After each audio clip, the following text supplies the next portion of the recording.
Wala, ba't ganyan? Ba't red yung mata? Oo nga eh. Wait ako.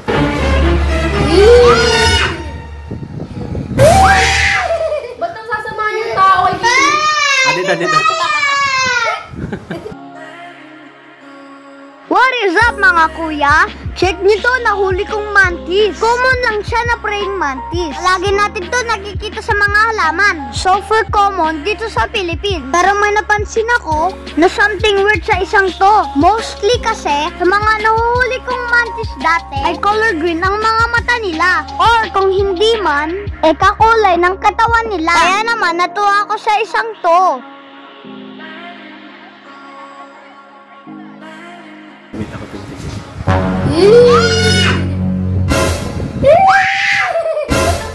Red eye mantis. Mio beso na siya.